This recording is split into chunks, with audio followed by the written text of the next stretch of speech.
All right, thanks for coming down to Sandy Hospital. Rebuilding our health system isn't just about the biggest of big announcements, it's also making sure what we've got is well looked after and operates to the best of community need. That's why we're very pleased to make our $25 million commitment to the Sandringham Hospital, to upgrade wards, to keep maternity services and improve them, to keep the emergency department open 24/7 like it should be. And we're pleased to make this announcement because Bayside needs it. The threats of closure from this hospital under the current Labor government are real and they are still there. We're going to keep this hospital open. We're going to reinvest in it. We're going to rebuild its maternity services. We're going to keep its ED open. We're going to fix up the wards. That's the right thing to do. It's something that our local MP, Brad Rowswell, has been working in the Parliament for a long time. So has James Newbury. Georgie and I know how important this facility is to Bayside and how important it is to keep this hospital open and to reinvest in it. It's not just recovering and rebuilding in the health system is not just about the biggest of the biggest, flashiest announcements. Sometimes 25 million goes a long way. Here in Bayside, it's going to redo this hospital. It's going to give it a new lease of life. It's going to keep open the emergency department 24/7. It's going to rebuild the maternity services, do up those wards that need to have the work done. And we're going to have a community reference group in place to make sure we do this with the community. Not speaking at them, not talking down to people like the Premier does, but talking with communities. That's our approach. We're very, very proud of this announcement. Brad's very proud of this announcement, so is Georgie, James and myself. But more the point, we want the community to be proud of this announcement. $25 million to rebuild the Sandringham Hospital is very important for Bayside. It's important to recover, to rebuild, to fix our health services once and for all. And more the point, it's not just about the spin and the PR of a government obsessed with themselves. This is about reinvesting in communities where Victorians need it. The government's had 8 years to do this, to fix this hospital. The Premier's been the Health Minister for 3 years, Premier for 8. He's had a long time to do this. If he's not going to do this then, he won't do it now. It's going to take a Liberal government to do it, and a Liberal government will do it. That's why we're proud to make this announcement. $25 million, Sandringham Hospital, 24/7 emergency department to be kept open, upgrade the maternity services, fix up wards, and have the community work with us as a government on doing this. That's what we're proud of. Brad? Thank you very much, Matthew. It's just wonderful, mate, to have you here as leader of the Liberal Party to stand beside me and to make this announcement today. Our Shadow Health Minister, Georgie Crozier, my colleague here for Brighton, James Newbury, and Phil Pease, our wonderful candidate in Mordialloc as well. Matthew is absolutely right. This isn't the biggest of announcements in the scheme of things, but to my community, this announcement means the absolute world. Our hospital is the caring heart of our local community. I was born here 36 years ago, and frankly, not much has changed since then. So this $25 million is transformational for our community, is transformational for this hospital. It will invest in a modernisation of hospital wards that need more than just a lick of paint. It will totally refurbish the maternity ward here at Sandringham Hospital. Now, the truth is, here at Sandy, in this community, in our Bayside community, my mum, who's 75, she still lives in Sandy. She's really proud that her twin boys were born here at Sandy. I've heard stories from our community where kids and now kids of kids have been born here at Sandy Hospital. This maternity ward, it just means so much to our community, and it'll take a Liberal government elected in November this year to fully refurbish the maternity facilities here at Sandy Hospital.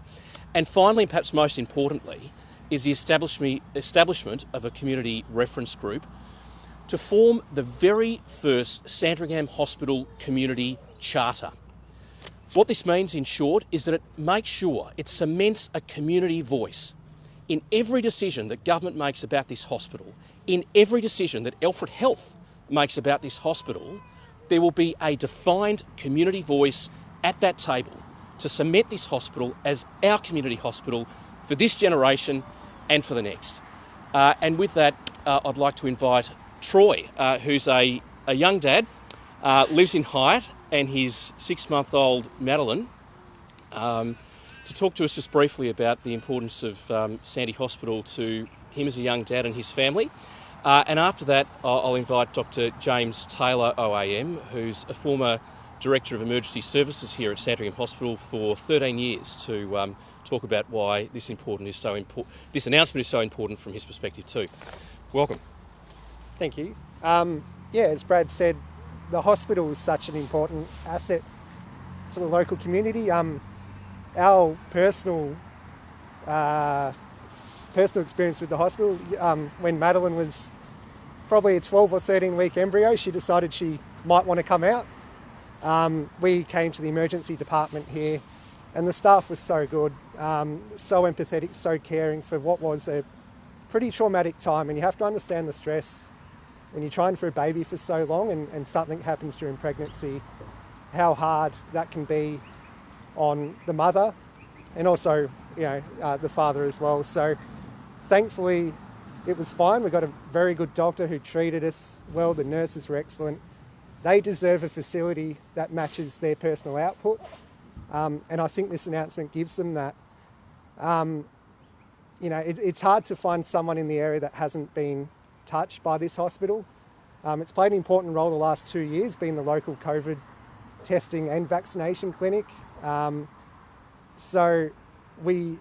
as new parents, 6 months, we're roughly feeding her the allergy foods and having that peace of mind that if she does experience anaphylaxis, that there's an emergency department open 24/7 just around the corner from us, with excellent staff and excellent facilities. So we welcome the announcement. Anything that keeps this hospital open is great.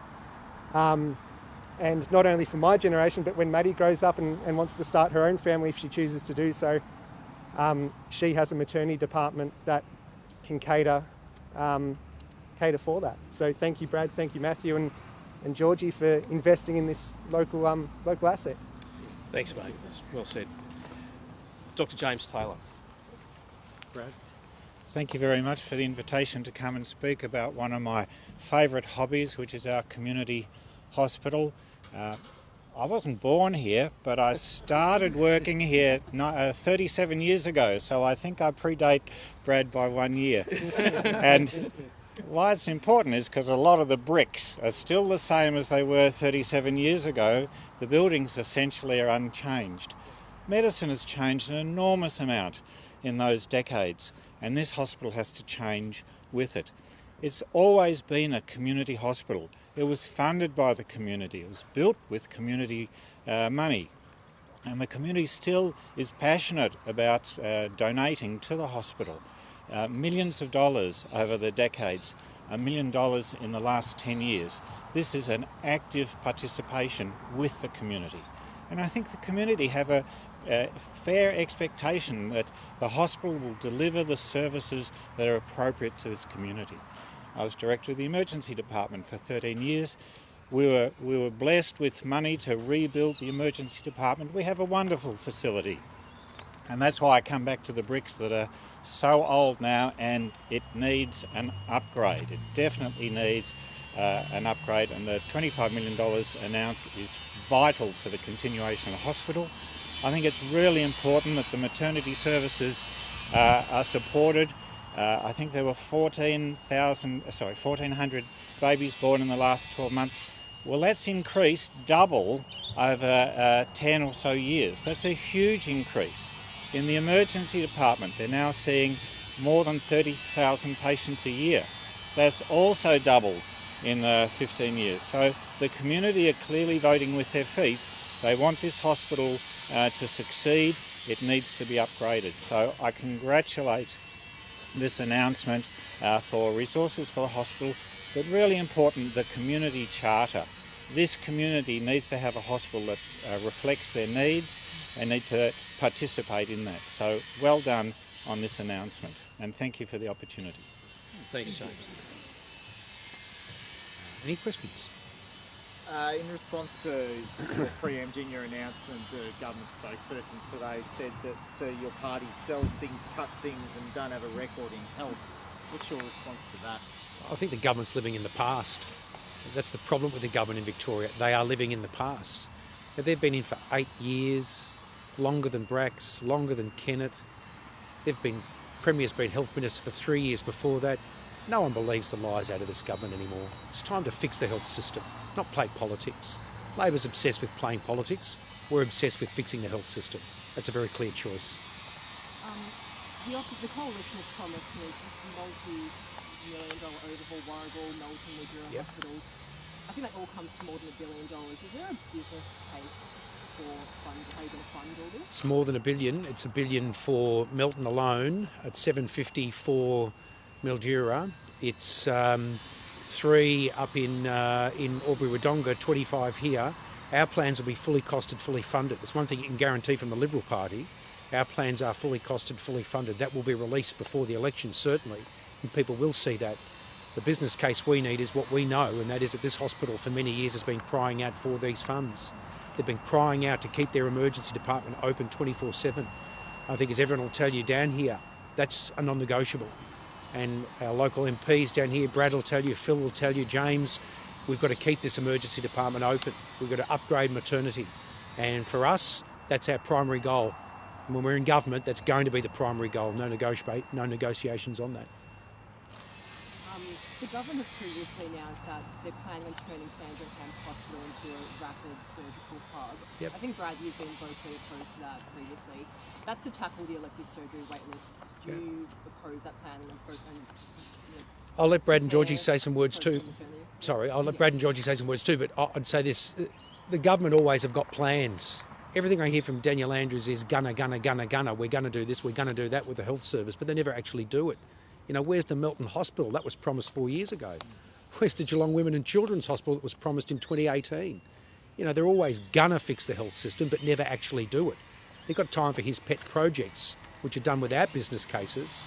But when it comes to fixing vital facilities, like keeping an emergency department open here in Sandringham, there's silence. You know, I think Victorians want to change the channel. I think they're tired of this government. They're tired of the same old spin. They're tired of the same old lines from Daniel Andrews. You know, it's the same old hectoring, lecturing, berating. What we want is a government to work with us, with Victorians. That's what my government will do. And fixing the Sandy Hospital is one of those ways to do that. It's so important we do that. And on the first part of the question, it's very important. Briefly say something. Yeah. Is that all right? Look, to suggest that I'm opposed to more locals receiving local surgery when they need it is absolute rubbish. And of course Labor would suggest that because they want to talk about politics. I'm not fighting for this local hospital because it's, you know, a good thing for the Liberal Party or a good thing for the Labor Party or a good thing for the Greens or the Independents or, you know, in some sort of political la-la land. I'm fighting for this hospital because it's a good thing for the community. Just before I came here, you know, over the last decade, I pulled up some stats on the needs of the community. In the last decade, elective surgery waiting lists have ballooned out from 71 days to 317 days for people to get surgery here. So, a couple of things. Alfred Health recently announced that the general surgical department here at Sandringham Hospital would be disbanded.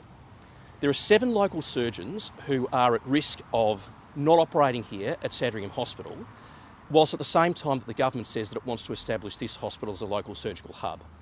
So you tell me how they're going to achieve that if they don't have the surgeons here who are prepared and willing to do that surgery, firstly. What we need to be doing is valuing local health services, valuing our local hospital, and valuing the local expertise, like those general surgeons, who are willing and prepared to work with the community and to deliver those health outcomes, but are actually being stifled by decisions that the government and Alfred Health are making. Yep, and just quickly, unlike the government, Brad and I have been speaking to these surgeons who are really concerned about what is going to happen to the very facilities that we're talking about here at Sandy. This is critical to enable people, not only in this area, to get their elective surgery and to get through the system, but think of all of those 90 others, the 90,000, the record numbers of Victorians on the elective surgery wait list, vital surgery that they need. And let's not forget, you can't blame COVID for this because they were at record numbers prior to COVID. Record numbers of Victorians waiting for vital surgery on the elective surgery wait list prior to COVID. So I think Victorians have had enough of the spin, the blame, the deflection by Andrews and everybody else, It's not their fault, it's somebody else's fault. No, we're keen to be speaking to people like these surgeons that operate here to get the facilities up to scratch so that those people that need this surgery can actually have it. It's critical that this happens, and unlike the government, we're speaking to these people, not turning a blind eye to the needs of the local community. So Matthew, just